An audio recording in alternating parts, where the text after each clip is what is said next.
Hello! இன்றைக்கி வந்து என்ன விலாக்னா, இன்றைக்கி கேக் ஆர்டர்ஸ் தான். அதாவது போன விலாகோட கன்டினியூஷன் தான் வந்து இந்த விலாகு. ஓகேவா? அந்த கேக் டெலிவரி கொடுத்துட்டு வரும்போது, ஸோ மட்டன், அப்புறமா வந்து அடுத்து ப்ரௌனீஸ் எல்லாம் பண்ண வேண்டியிருக்கு, கேக் பண்ண வேண்டியிருக்கு. ஸோ அதுக்கு தேவையான திங்ஸ் எல்லாம் கொஞ்சம் வரும்போதே வாங்கிட்டு வந்துட்டேன். இது வந்து எடிபிள் க்ளூ வந்து ரெடி பண்ணேன். ஆக்சுவலாக நம்ம வந்து ஒரு ஃபாண்டன்ட் மேலே இன்னொரு ஃபாண்டன்ட்டை வந்து நம்ம ஒட்ட வச்சு கேக்கை வந்து டெக்கரேட் பண்ணுறதுக்காக இந்த மாதிரி எடிபிள் க்ளூ வந்து யூஸ் பண்ணுவோம். ஸோ இது வந்து ரொம்பவே சிம்பிள் தான். நம்ம அதிக ரேட்டு கொடுத்து கடையில் வாங்கணும் அப்படின்னு வேண்டாம். 2 டேபிள் ஸ்பூன் வந்து நம்ம வார்ம் வாட்டர் எடுத்துக்கிறோம் அப்படின்னா, அதில் வந்து கொஞ்சமாக 1 டீஸ்பூன் அளவுக்கு நம்ம வந்து சிஎம்சி பவுடர் ஆர் ஐசோமால்ட் இது 2ல் எதுனாலும் நம்ம ஆட் பண்ணிக்கலாம். ஆட் பண்ணிவிட்டு லைட்டாக கொஞ்சம் கரைச்சிட்டு நம்ம ஒரு 1/4 மணி நேரத்துலேருந்து 20 நிமிஷம் வரைக்கும் அப்படியே விட்டுட்டோம் அப்படின்னா நமக்கு வந்து இந்த மாதிரி எடிபிள் க்ளூ வந்து ரெடி ஆயிரும். இது ஒரு ஏர்டைட்டான பாக்ஸில் ஸ்டோர் பண்ணி நம்ம வந்து யூஸ் பண்ணிக்கலாம். ஸோ இது நம்ம கொஞ்சம் காஸ்ட்லியாக இருக்கும் கடையில் வாங்கினா, நம்ம வீட்டிலேயே வந்து ஈஸியாக ப்ரிப்பேர் பண்ணி வச்சுக்கலாம். ஸோ அதுக்கப்புறமா நம்ம ஆல்ரெடி காலையில் பண்ணியிருந்தோம் இல்லையா அந்த கேக்கு, அந்த வீடியோ உங்களுக்கு நான் வந்து கீழே டிஸ்கிரிப்ஷனில் ஷேர் பண்ணுறேன். ஸோ பார்க்காதவங்க போய் செக் அவுட் பண்ணி பாருங்கள். ஸோ அந்த வீடியோட கண்டினியூஷன் தான் வந்து இந்த வீடியோவாக இருக்கும். ஸோ நம்ம ஆல்ரெடி பண்ண கேக்ஸ் பண்ணிவிட்டு நம்ம அப்படியே சர்ச்சுக்கு போயிட்டு டெலிவரி கொடுத்துட்டு வந்தாச்சு. ஸோ அந்த க்ளீனிங் ஒர்க்ஸ் எல்லாமே நான் அப்படி அப்படியே போட்டு போயிட்டேன். அது எல்லாத்தையுமே வந்து அந்தந்த இடத்துல எடுத்து வச்சுட்டு லஞ்சு ப்ரிப்பேர் பண்ணிவிட்டு அதுக்கப்புறம் தான் நான் வந்து கேக் செய்ய ஸ்டார்ட் பண்ண போகிறேன். ஸோ அதனால் வந்து இது எல்லாத்தையும் க்ளீன் பண்ணி வச்சிட்டோம் அப்படின்னா நமக்கு இந்த ஸ்பேஸுமே ஃப்ரீ ஆயிரும். அப்படிங்கிறனால எல்லாத்தையுமே வந்து க்ளீன் பண்ணி எடுத்து அந்தந்த ப்ளேஸில் வந்து எடுத்து வச்சிடலாம். ஸோ இதுக்கப்புறமா வந்து மட்டன் வாங்கிட்டு வந்திருந்தேன் இல்லையா, ஸோ அந்த மட்டன் வந்து எல்லாத்தையுமே நம்ம வந்து க்ளீன் பண்ணி கட் பண்ணிவிட்டு பிரியாணியாக வைக்கலாம்னு நினச்சேன். ஆனால் பிரியாணி வைக்கணும் கொஞ்சம் டைமும் அதிகமாகும், நமக்கு ஒர்க்குமே அதிகமாக இருக்கும். அப்படிங்கிறனால சாதம் மட்டும் வச்சுட்டு மட்டன் வந்து குழம்பு மாதிரி வச்சிடலாம் அப்படின்னு பிளான் பண்ணியிருந்தேன். அப்புறமா வந்து நம்ம நெக்ஸ்ட்டு கேக்கு செய்கிறதுக்கு வந்து பாத்திரம் எதுவுமே கழுவும் இல்லை, எல்லாம் நம்ம அவசரமாக வேலை பார்த்துட்டு இருக்கிறதுனால அப்படி அப்படியே போட்டுட்டேன். ஸோ அதனால் நம்ம கேக்கு வந்து பீட் பண்ணுவோம் இல்லையா, முட்டை மட்டும் பீட் பண்ணுறது வந்து தண்ணியே இருக்கக்கூடாது, கொஞ்சமாக ஒரு சொட்டு கூட தண்ணியே இருக்கக்கூடாது அந்த பாத்திரத்தில். அதனால் நம்ம முட்டை பீட் பண்ணுற அந்த பாத்திரமும் அந்த நம்ம விஸ்க் இருக்கு இல்லையா, ஸோ இது 2யுமே மட்டும் நான் கழுவி வெயிலில் காய வச்சிட போகிறேன். நம்ம சமையல் முடிச்சுட்டு அப்புறமா நம்ம கேக் செய்கிறதுக்குள்ளே அது நல்லா காஞ்சிரும். ஸோ அதை மட்டும் கழுவி வெயிலில் வச்சுட்டு மிச்ச பாத்திரத்தை மட்டும் கழுவி நான் கவுத்தி கூடையில் போட்டு வச்சிட போகிறேன். ஸோ இதுக்கப்புறம் தான் வந்து குழம்புக்கு வந்து நான் எல்லாமே ப்ரிப்பேர் பண்ணி ரெடி பண்ணிட போகிறேன். நான் வந்து ரொம்ப ஈஸியாக தான் இன்றைக்கி பண்ணியிருந்தேன். இந்த மட்டன் குழம்பு வந்து ரொம்பவே சிம்பிளாக இருக்கும், ஆனால் டேஸ்ட்டுமே ரொம்ப சூப்பராக இருக்கும். ஏன்னா நான் வந்து எப்போ எனக்கு மார்னிங் ஒரு 11 தான் கஸ்டமர் கால் பண்ணி எனக்கு ஈவினிங் 6:30க்கு வந்து கேக் வேணும் அப்படின்னு சொல்லியிருந்தாங்க. ஒயிட் ஃபாரஸ்ட் வந்து 1/2 kg கேட்டிருந்தாங்க, ப்ளஸ் ப்ரௌனிஸுமே வந்து கேட்டிருந்தாங்க. ஸோ அதனால் நம்ம மதியானம் சாப்பாடை செஞ்சு வச்சிட்டோம் அப்படின்னா அவங்க சாப்பிட்டு தூங்கிடுவாங்க. நம்ம அந்த கேப்பில் வந்து கடகடன்னு வேலையை முடிச்சிடலாம், பிள்ளைங்களுமே டிஸ்டர்ப் பண்ணாமல் இருப்பாங்க. அப்படிங்கிறதுனால சமையல் கடகடன்னு ஒரு பக்கம் சாதத்தை வச்சுட்டேன், இன்னொரு பக்கம் வந்து குழம்பு ரொம்ப சிம்பிள் தான். ஆயில் ஊற்றிட்டு நல்லா ஹீட் ஆன உடனே ஒரு 10லேருந்து 15 வந்து சின்ன வெங்காயம் உரித்து வச்சுருந்தேன். ஸோ சின்ன வெங்காயம் போட்டுட்டு இஞ்சி பூண்டு பேஸ்ட்டு, தக்காளி இதெல்லாமே நல்லா வதங்கினதுக்கப்புறமா நம்ம கழுவி வச்ச மட்டன் போட்டுட்டு உப்பு மஞ்சத்தூள் போட்டு ஒரு 5லேருந்து 6 விசில் எடுத்துட்டோம் அப்படின்னா மட்டன் வந்து நல்லா வெந்துடும்.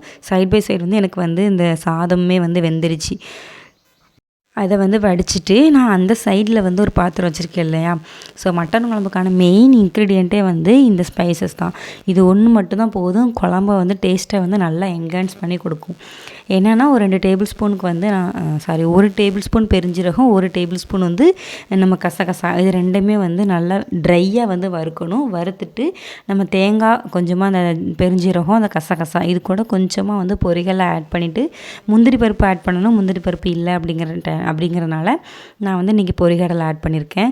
இது எல்லாத்தையுமே வந்து நல்லா நைஸாக பேஸ்ட் மாதிரி அரைச்சி எடுத்துக்கலாம். ஸோ குழம்புக்கு வந்து மெயின் டேஸ்ட்டு தர்றது வந்து இந்த தேங்காவோட அரைச்சிருக்கிறோம் இல்லையா, அந்த பெருஞ்சீரகம் கசகசா போட்டு இதுதான் நல்ல டேஸ்ட் கொடுக்கும்.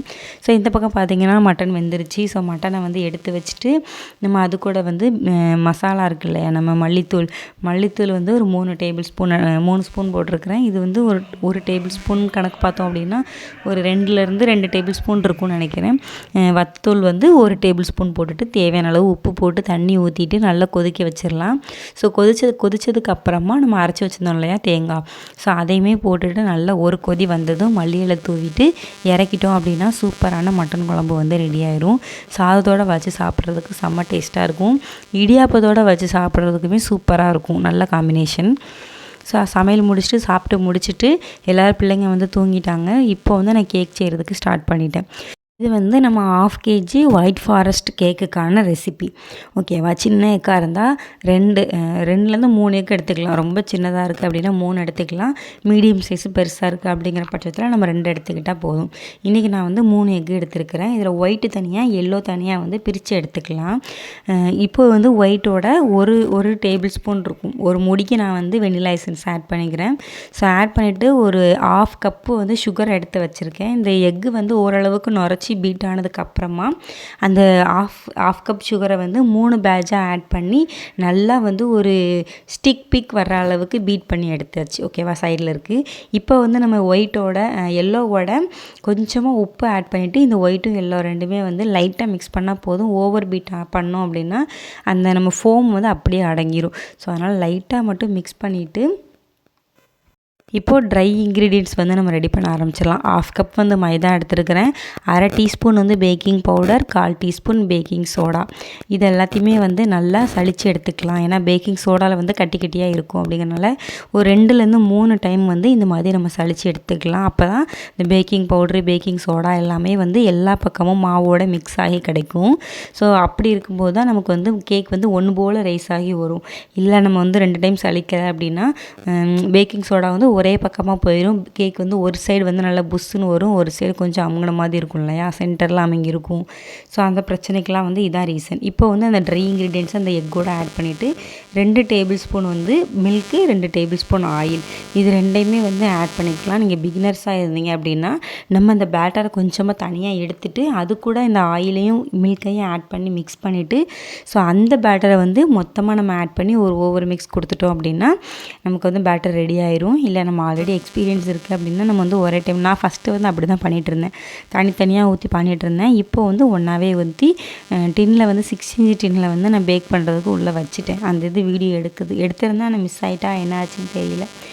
ஸோ கேக் வந்து பேக் ஆகிடுச்சு. கேக்கை வந்து நான் எடுத்து ஆற வச்சுட்டேன். நான் கேக்கை உள்ளே வச்சுட்டு நான் சாப்பிட போயிட்டேன். பிள்ளைகளை மட்டும் தான் அப்பவுமே சாப்பிட வச்சுருந்தேன். ஸோ இப்போ வந்து நான் சாப்பிட்டு வரதுக்குள்ளேயுமே வந்து கேக்கு கொஞ்சம் சூடாக தான் இருந்தது. ஸோ இது மட்டும் நம்ம லைட்டாக ஆற வச்சுட்டு அதுக்கப்புறமா ப்ரௌனி செய்ய ஸ்டார்ட் பண்ணலாம் அப்படின்னா அதுக்கு தேவையான பொருள் எல்லாத்தையுமே எடுத்து வச்சுட்டேன். ஸோ ப்ரௌனி வந்து ரெசிபி வந்து நான் ஆல்ரெடி இன்னொரு வீடியோவில் வந்து நான் ஷேர் பண்ணியிருந்தேன். அதிலேயே டீட்டெயிலாக ஷேர் பண்ணியிருக்கிறேன். ஸோ ஃபஸ்ட்டு வந்து தேவையான நம்ம இன்க்ரீடியன்ட்ஸ் எல்லாத்தையுமே வந்து நம்ம மெஷர்மெண்ட்ஸ் பண்ணி எடுத்து வச்சுக்கலாம். ஸோ இன்றைக்கி வந்து நான் ஒரு 1/4 கிலோ வந்து நான் பண்ண போகிறேன் ப்ரௌனிஸ். ஸோ அதுக்கு வந்து 75 கிராம் வந்து டார்க் சாக்லேட், 50 கிராம் வந்து பட்டர், அப்புறம் மைதா வந்து 50 கிராம்ஸ். இது அப்புறம் சுகர் வந்து நம்ம 75 கிராம் சுகர் வந்து பவுடர் சுகர் தான் ஆட் பண்ணணும் ப்ரௌனிஸ்க்கு. நம்ம நார்மலாக சுகர் ஆட் பண்ணோம் அப்படின்னா நம்ம இதுக்கு வந்து நம்ம பீட்டர் வச்சு பீட் பண்ண போகிறது கிடையாது. நார்மலாக விஸ்க் இருக்கு இல்லையா? ஸோ அதை வச்சு நம்ம மிக்ஸ் பண்ணாலே போதும். அப்படிங்கிறனால பவுடர் சுகர் எடுத்திருக்கேன். ஸோ இப்போ வந்து கேக்கை வந்து நம்ம கட் பண்ணி வச்சிடலாம் அப்படின்னு சொல்லி கட் பண்ணிகிட்ருக்கேன். சைடில் ஓரத்தில் இருக்கிறதையும் மேலே டாப்பில் இருக்கிறதுமே நான் கட் பண்ணி தனியாக எடுத்துக்கிட்டேன். ஸோ இது வந்து வேஸ்ட்டாலாம் போகாது. நம்ம வீட்டில் இருக்க குட்டீஸே வந்து சாப்பிட்டு காலி பண்ணிடுவாங்க. இதில் கொஞ்சம் எக்ஸ்மெல் வந்து கொஞ்சம் அதிகமாக இருக்கும். அப்படிங்கிறனால இதை மட்டும் தனியாக கட் பண்ணிவிட்டு இதை 3 ஸ்லைஸாக வந்து கட் பண்ணி எடுத்துக்கிறேன். நான் வந்து கேக்கு பண்ண ஸ்டார்டிங்கில் வந்து எனக்கு ஸ்லைஸ் பண்ணும்போது ஒன்று போல் வராது. ஒரு பக்கம் மேடாக ஒரு பக்கம் வந்து அப்படி ஏத்த இறக்கமாக இருக்கும். ஸோ அதுக்கப்புறம் தான் நான் வந்து இந்த மாதிரி கொஞ்சம் ஓரளவுக்கு வந்து பெட்டராக பண்ணுறேன்னு நினைக்கிறேன். சென்டரில் கை வச்சுட்டு நம்ம ஒன்று போல் இந்த மாதிரி கட் பண்ணிகிட்டே வந்தோம் அப்படின்னா அதாவது நம்ம டர்ன் டேபிளில் சுற்றிக்கிட்டே இப்படி கட் பண்ணிகிட்டே வந்தோம் அப்படின்னா நமக்கு ஒன்று போல் கிடச்சிரும். நான் இப்போ ரீசெண்ட் டேஸில் தான் எனக்கு இப்படி கரெக்டாக வருது. இதுக்கு முன்னாடிலாம் அப்படி வராது. ஒரு பக்கம் மேடாக இருக்கும், ஒரு பக்கம் வந்து தாழ்வாக இருக்கும். நான் விப்பிங் க்ரீம் பூசி வந்து நான் அப்படியே வந்து அட்ஜஸ்ட் பண்ணிகிட்டு இருந்தேன். ஸோ இப்போ ஓரளவுக்கு பரவாயில்ல, கொஞ்சம் பெட்டர் ஆகிட்டேன்னு நினைக்கிறேன். ஸோ அதுக்கப்புறமா வந்து நம்ம மெல்ட் பண்ண வச்சுருந்தோம் இல்லையா சாக்லேட்டும் பட்டரும். ஸோ இந்த பட்டரையும் சாக்லேட்டும் மெல்ட் பண்ணதை நம்ம எடுத்து ஆற வச்சுட்டு இப்போ இதோட வந்து நம்ம ஒரே ஒரு எக்கு 1/4 கிலோவுக்கு ஒரு எக்கு போதும். ஸோ கொஞ்சமாக வெனிலா எசன்ஸ் ஆட் பண்ணிவிட்டு இது கூட நம்ம ஆல்ரெடி பவுட்ரு பண்ணியிருந்தோம் இல்லையா சுகர், இது எல்லாமே ஆட் பண்ணிவிட்டு நல்லா வந்து ஒரு மிக்ஸ் கொடுத்துக்கலாம். அந்த பவுட்ரு சுகர் வந்து நல்லா கரையணும். கரைஞ்சதுக்கப்புறமா அதுக்கப்புறமா நம்ம ஆல்ரெடி எடுத்து வச்சுருந்தா அந்த 50 கிராம் மைதாவையும் 1.5 டேபிள் ஸ்பூன் அளவுக்கு கொக்கோ பவுடர் வந்து ஆட் பண்ணியிருக்கேன். ஸோ இப்போ வந்து இது கூட இதை வந்து நல்லா சளிச்சு எடுத்துக்கலாம். ஏன்னா கொக்கோ பவுடரில் வந்து கட்டி கட்டி இருக்கும். அதனால் இதை வந்து இது 2 டைம் சளிக்கணும்னு வேண்டாம், ஒரே டைமில் அந்த கட்டி மட்டும் இல்லாமல் இருந்தால் போதும். சளிச்சிட்டு நம்ம இந்த பேட்டரோட வந்து ஒரு மிக்ஸ் கொடுத்துக்கலாம். இது கூட லைட்டாக ஒரு பிஞ்ச் வந்து சால்ட் ஆட் பண்ணிக்கிறேன். அந்த ஸ்வீட்டை வந்து இன்னும் கொஞ்சம் என்ஹான்ஸ் பண்ணி கொடுக்கும். ஸோ அதனால் இதை மிக்ஸ் பண்ணியாச்சு. அவ்வளோதான், பேட்டர் ரெடி. இப்போ வந்து 5 இன்ச்சில் ஸ்கொயர் டின் எடுத்திருக்கேன். ஸோ இதுக்கு கீழே பட்டர் ஷீட் போட்டுட்டு இந்த பேட்டரை வந்து உள்ளே வந்து நம்ம வந்து உள்ளே ஊற்றி நம்ம வந்து 180 டிகிரியில் 10 நிமிஷம் ப்ரீ ஹீட் பண்ண அவனில் ஓடிஜியில் வந்துட்டு ஒரு 30 நிமிஷம் செட் பண்ணேன். ஆனால் ஒரு 20 25 நிமிஷத்துலேயே வந்து நமக்கு 1/4 கிலோ வந்து பேக் ஆயிரும். ஸோ அதுக்கப்புறமா வந்து நம்ம கேக்குக்கு வந்து சுகர் சிரப் வந்து ரெடி பண்ணியிருக்கேன். இதில் என்னெல்லாம் ஆட் பண்ணியிருக்கேன் அப்படின்னா 1/4 கப்பு சுகருக்கு 1/2 கப்பு வந்து வாட்டர் அப்படிங்கிற ரேஷியோவில் வந்து மிக்ஸ் பண்ணிவிட்டு இதில் வந்து கொஞ்சமாக ஸ்ட்ராபெரி க்ரஷ்ஷு, கண்டென்ஸ்டு மில்க்கு இது 2மே ஆட் பண்ணியிருக்கேன். ஸோ நம்ம கேக் ஸ்பாஞ்சி சாப்பிடும்போதுமே நமக்கு அந்த ஒயிட் ஃபாரஸ்ட்டோட டேஸ்ட்டு கிடைக்கும் அப்படிங்கிறனால ஸோ சுகர் சிரப்லேயுமே நான் வந்து கண்டென்ஸ்டு மில்க்கும் ஸ்ட்ராபெரி க்ரஷ்ஷுமே வந்து ஆட் பண்ணியிருக்கேன். ஸோ இதுக்கு மேலே வந்து நம்ம ஃபில்லிங்ஸ் கொடுக்க ஸ்டார்ட் பண்ணிடலாம். விப்பிங் க்ரீம் வந்து நான் ஒரு லேயர் ஆஃப் கொடுத்துட்டு அதுக்கு மேலே ஸ்ட்ராபெரி க்ரஷ்ஷு, ஸோ அதுக்கு மேலே கண்டென்ஸ்டு மில்க்கு, ஸோ அதுக்கு மேலே வந்து நம்ம ஒயிட் சாக்லேட் இருக்கு இல்லையா, அதை வந்து நான் நல்லா வந்து துருவிட்டு அதுக்கு மேலே ஆட் பண்ணியிருக்கேன். ஸோ இந்த மாதிரி ஆட் பண்ணும்போது டேஸ்ட் வந்து நல்லா ரிச்சாக இருக்கும். ஸோ கஸ்டமர் வந்து டேஸ்ட்டு பிடிச்சிச்சின்னா திருப்பி நம்மகிட்ட வந்து ஆர்டர்ஸ் தருவாங்க. ஸோ அப்படிங்கிறனால நான் வந்து கண்டென்ஸ்டு மில்க்கும் ஆட் பண்ணியிருக்கிறேன், ஒயிட் சாக்லேட்டுமே வந்து நல்லா ஓவர்லோட் தான் பண்ணியிருக்கேன். ஸோ டேஸ்ட்டு வந்து ரொம்பவே சூப்பராக இருக்கும். கண்டிப்பாக வந்து இந்த மாதிரி ட்ரை பண்ணி பாருங்கள். ஸோ இதே மாதிரி வந்து எல்லா லேயருமே வந்து நான் வந்து ஃபில் பண்ணி எடுத்துக்கிறேன். ஐசிங் பண்ணுறதுமே வந்து ரொம்ப கஷ்டம் அப்படிலாம் இல்லை, பழகியாச்சு அப்படின்னா ஈஸி தான். இது வந்து க்ரம் கோட் கொடுத்துட்டு ஃப்ரிட்ஜில் செட் பண்ணிவிட்டு அதுக்கப்புறமா வந்து நம்ம மெயின் கோட்டிங் கொடுத்தோம் அப்படின்னா கேக் வந்து கொஞ்சம் நல்லா இருக்கும். ஆனால் எனக்கு வந்து அர்ஜென்ட் ஆர்டரு 6:30க்குள்ளே கொடுக்கணும், மார்னிங் சொல்லி ஈவினிங் வந்து டெலிவரி கேட்காங்க. அப்படிங்கிற பட்சத்தில் நான் வந்து க்ரம் கோட் கொடுத்து செட் பண்ணணும் அப்படின்லாம் பண்ண மாட்டேன். டேரெக்டாக வந்து ஐசிங் பண்ணிவிட்டு நான் ஃப்ரிட்ஜில் வந்து அப்படியே செட் பண்ணி விட்டுருவேன். ஆனால் டிசைனிங் பண்ணும்போது மட்டும் டெலிவரிக்கு ஒரு 1/2 அன் ஹவருக்கு முன்னாடி மட்டும் டிசைனிங் பண்ணுவேன். ஸோ இது வந்து ஃபாண்டன்ட்டில் வந்து நேம் வந்து எழுதியிருந்தேன், மதுமிதா அப்படின்னு நேம், பாப்பா நேம். ஸோ வந்து ஃபாண்டன்ட் மேலே இந்த ஃபாண்டன்ட் ஒட்டுறதுக்கு அந்த எடிபிள் க்ளூ காமிச்சேன் இல்லையா, ஸோ அதுதான் வந்து யூஸ் பண்ணியிருக்கேன். சைட் பை சைடு வந்து நமக்கு ப்ரௌனிஸுமே ரெடி ஆகிடுச்சு. ஸோ ப்ரௌனிஸ் வந்து அவங்க 5 பீஸ் தான் வந்து அவங்க கேட்டிருந்தாங்க, மிச்ச பீஸ் வந்து நாங்கள் வீட்டுக்கு தான் எடுத்துட்டோம். ஸோ வந்து கேக்கு கவுண்டர் நம்ம பண்ணோம் இல்லையா, கிச்சன் கவுண்டர் வந்து இந்த மாதிரி தான் இருந்தது. ஸோ இது எல்லாமே நான் வந்து டெலிவரி கொடுத்துட்டு வந்து தான் வந்து க்ளீன் பண்ணணும். ஸோ இப்போ வந்து ஐசிங் பண்ணி அதை ஃப்ரிட்ஜில் செட் பண்ண வச்சுட்டு நம்ம ப்ரௌனிஸ் வந்து பீஸ் போட்டு ஆற வச்சு பாக்ஸில் பேக் பண்ணி எடுத்து வச்சிடலாம்.